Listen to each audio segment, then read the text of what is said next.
Welcome. In today's video and blog, what we're going to do is look at the results of the Anders-Rodlin ConfigMgr Health Script. If you remember a while back, I showed you how to install and deploy it. Well, now we're going to go and look at the data that is returned every time the script's run. Let's get started.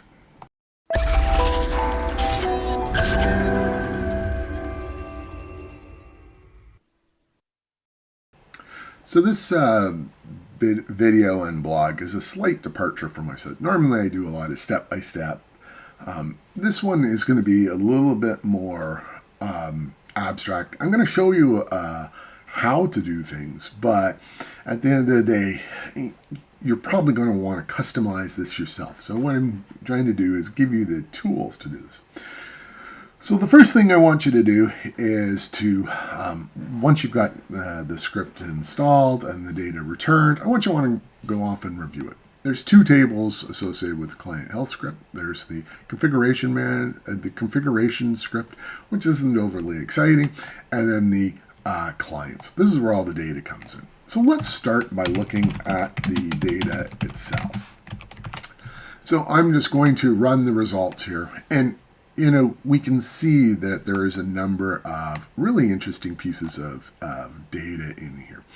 We can see the install date of the OS itself. We can see updates, who's logged on. We can see, what client version the client's using. We can see stuff such as cache, and is the certificate okay? Is DNS okay? Well, apparently there were driver issues on this box. And all that's to say is that knowing this information, we can create a dashboard that we want. So for an example, I can take, say, services. We're going to go c.services, and then we're going to go count, and then we're going to go group by services. And all that's to say is that as we run this, we can see that we've got 15 that are okay and 6 that are started on here.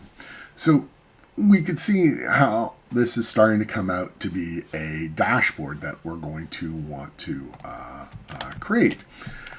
And because this is going to be a dashboard that we want, we have to build the underlying queries as we do with everything first. So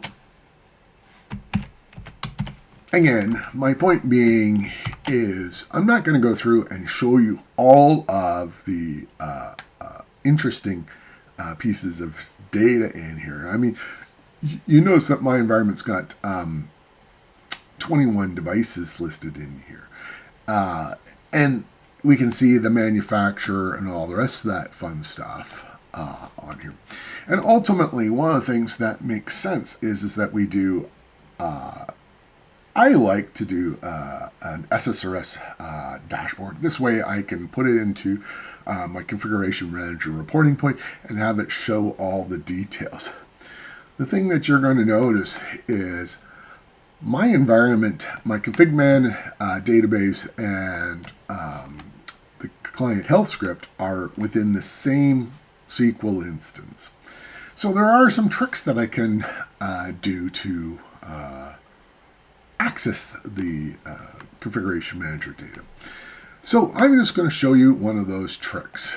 So I'm going to open up my SQL Server Management screen. I'm going to go New. I'm going to change off to the ConfigMan database. And this is by design. I'm going to copy and paste this standard query that we just saw. This one just runs. It produces this results. But now that we're attached off to my ConfigMan database, if I run this thing, it instantly fails. So how do we get around that? How can we put it in so that we don't have to create another data set? How can we use the existing ConfigMan? Well, we can do that quite easily by taking the name of the database and it's you don't have to get rid of the square brackets. It's just something that I prefer to do. But now if I run this query, you notice that I'm defining the database. I'm defining who the schema owner is and what the table is. And if I run that from my ConfigMan database, I now get all the results on this.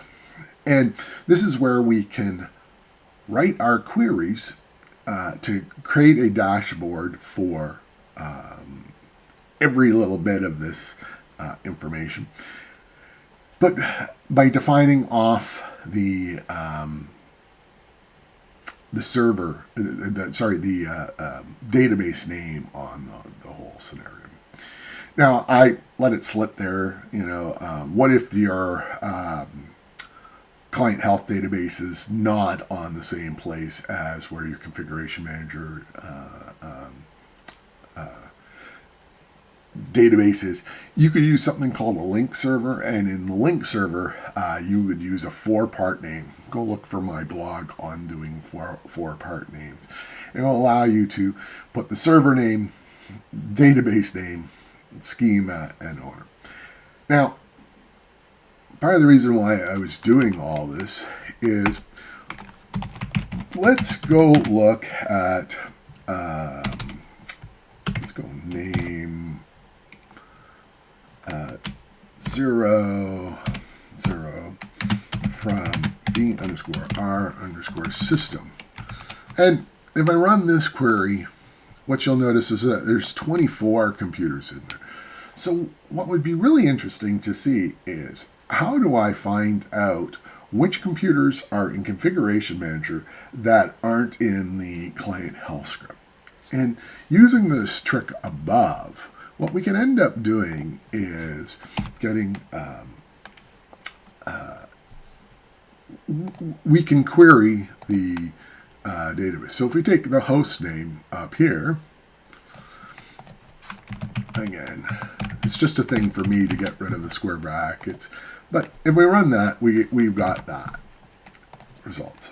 Now, so if we go where, and just to follow pseudo best practices, we're going to go r.name.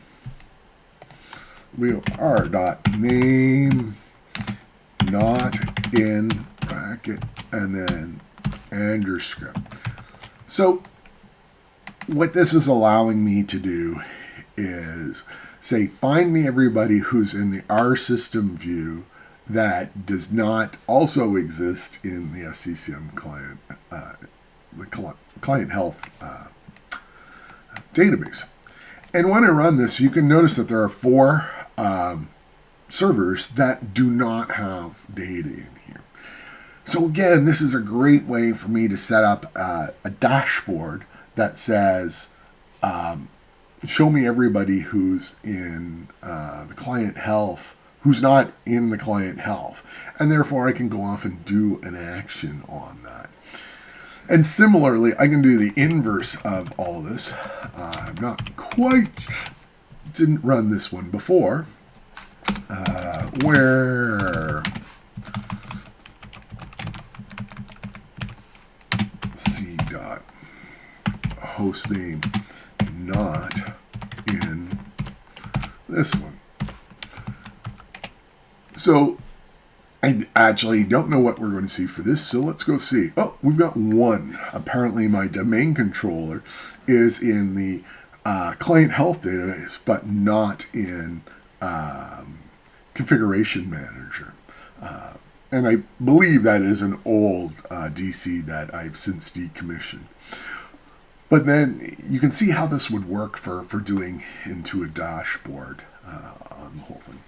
What I'm hoping to do as a follow-up to this is to create my own dashboard in SSRS and or Power BI, or both, you never know, and make it available as part of this whole environment. But what I'm trying to encourage you to do here is, you've got the data within the client health. You can create all your dashboards related to this thing, whether it is finding out compliance status, whether it's BitLocker, whatever. Think of your imagination can run wild on the environment on this thing. And because of this little trick of defining the database name in here, we can then turn around and publish these dashboards to the Configuration Manager reporting point, and you can see the results of it. Ultimately, I hope you find this useful.